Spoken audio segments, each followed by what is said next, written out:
Bonjour, bienvenue dans la série sur les échecs. Donc nous continuons sur la stratégie et nous allons parler de la supériorité aux ailes. Alors, à la fin de la dernière série, nous avons étudié l'important sujet du combat pour la supériorité du centre. Bien entendu, le centre n'est pas le seul endroit où une action efficace puisse être entamée. La plupart des parties sont caractérisées par une action réussie aux ailes. Nous en avons vu plusieurs exemples dans, la série sur la stratégie. En résumé, on peut dire que pour une attaque réussie aux ailes, il faut au moins une des deux conditions suivantes. Que l'adversaire ait une aile sérieusement affaiblie. Ou, deuxièmement, une majorité de pions à l'aile en question, ou une supériorité d'action des pièces. Cela ne demande pas beaucoup d'explications. Nous savons qu'une attaque ne peut être efficace que moyennant un déséquilibre au préalable. En d'autres mots, l'obtention d'une supériorité. Et celle-ci n'est possible que lorsque la position adverse accuse une faiblesse, ou lorsque nous avons une supériorité quantitative ou qualitative. Plus tard, nous traiterons en détail des faiblesses de la chaîne de pions. Ici, nous allons voir des exemples où la supériorité d'un camp ne s'appuie pas sur un affaiblissement essentiel de la position adverse. Il s'agit des cas suivants. La majorité de pions à l'aile, la concentration de figures à l'aile, la supériorité d'espace à une aile, la chaîne de pions bloquée et l'attaque à l'aile et le centre. Donc commençons par une majorité de pions à l'aile. Souvent les pions centraux sont échangés déjà en début de partie, de sorte que de part et d'autre se présente une position asymétrique de pions. Ainsi, après C4, pardon, après E4, C5, cavalier E2, cavalier F6, cavalier C3, D5, E prend D5, cavalier prend D5, cavalier prend D5, dame prend D5, D4, C prend D4, dame prend D4, dame prend D4, cavalier prend D4. Dans cette position, les blancs ont 3 pions à l'aile dame et les noirs 2. Tandis qu'à l'aile roi, le rapport 4 contre 3 est à l'avantage des noirs. Vous vous souviendrez certainement avoir déjà rencontré ce genre de position précédemment.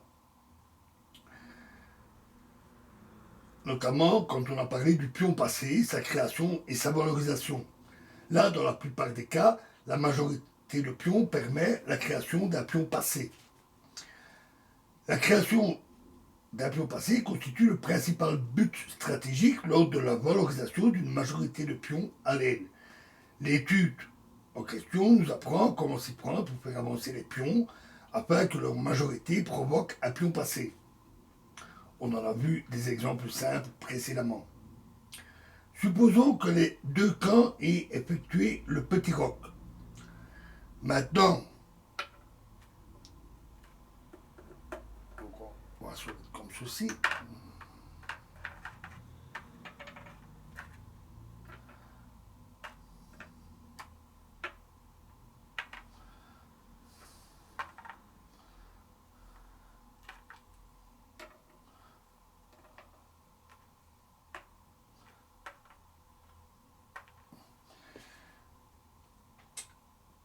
Maintenant, si les pièces des deux camps exercent une action équivalente, est-il préférable de posséder la majorité de pions à l'aile roi ou à l'aile dame?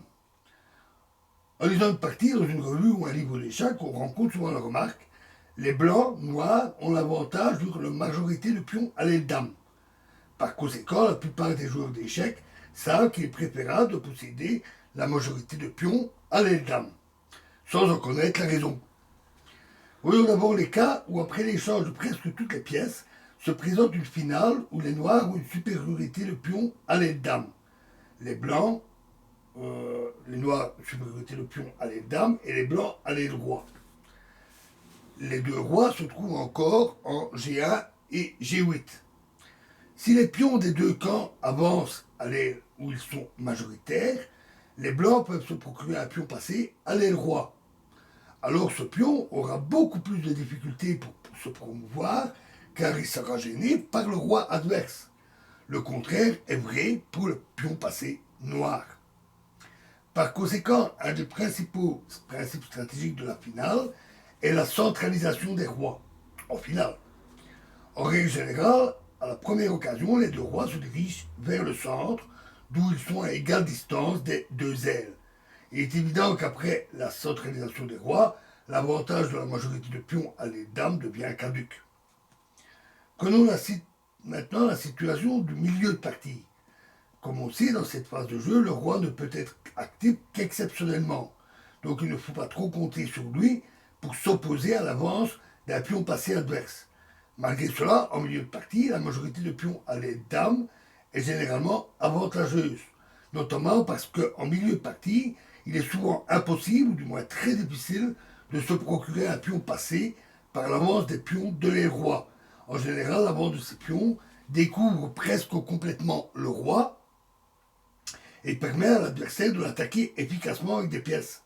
Ainsi, avec les pions blancs F2, G2, H2 contre G7 et H6, les blancs menacent d'avancer soit leurs trois pions s'ils veulent obtenir un pion passé à l'aile roi, alors leur roi resterait en G1 ou H1 sans protection de pion, ce qui ne reste que rarement impuni. En résumé, on peut dire que la valorisation d'une majorité de pions, c'est-à-dire la création d'un pion passé selon les principes qui ont déjà été expliqués, est favorable dans deux cas. En milieu de jeu, car les pions de l'aile dame peuvent avancer plus facilement pour créer un pion passé sans mettre en péril la position du roi. Et en finale, car le roi adverse ne gêne pas le pion passé créé à l'aile dame. Cependant, ce avantage ne vaut que lorsque la création et la valorisation du pion passé peuvent se faire avant la centralisation du roi adverse. Puisque, pour tous ces exemples, nous avons supposé que les deux camps ont effectué le petit roc. En cas de grand roc, il faut évidemment considérer les configurations A à C comme étant les rois.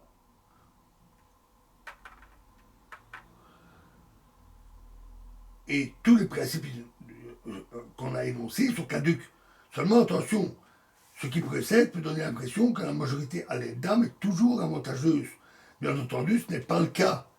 On a supposé jusqu'à présent que les pièces des deux camps sont placées de telle sorte qu'elles exercent la même action. Toute modification de la position de l'activité des pièces peut influencer profondément le caractère de toute la position. En plus, la partie qui a l'avantage à l'aile roi peut y entreprendre souvent une action de pièces sans avance des pions. Ainsi, il est évident qu'avec les pions F2, G2, H2 ou contre G7, H7, le roc noir est plus fragile face aux attaques des pièces qu'en présence du pion F7. Si le fou blanc est en D3 et la dame en H5, le coup G6, qui permet d'éviter un mat en H7, permet le sacrifice d'une pièce. F prend G6. D'un autre côté, avec les pions F2, G2, H2 contre E6, F7, G7, H7, les noirs pourraient exploiter la faiblesse du pion F2 par une pression sur la diagonale A7, G1. Dans ce cas, l'avance d'un seul pion, F5, F4 puis F3, ou de deux pions, E5, F5, E4, F4 puis F3, est parfois possible afin d'anéantir le roc adverse. La supériorité à l'aile dame est surtout importante et durable dans des positions qui provisoirement ne permettent pas la centralisation du roi et où le matériel réduit exclut le danger d'une attaque directe de pièces contre son propre roi. Cela est le cas dans les transitions du milieu de jeu vers la finale, par exemple avec dames et pièces légères, ou après l'échange des dames en présence de toutes les tours et quelques pièces légères.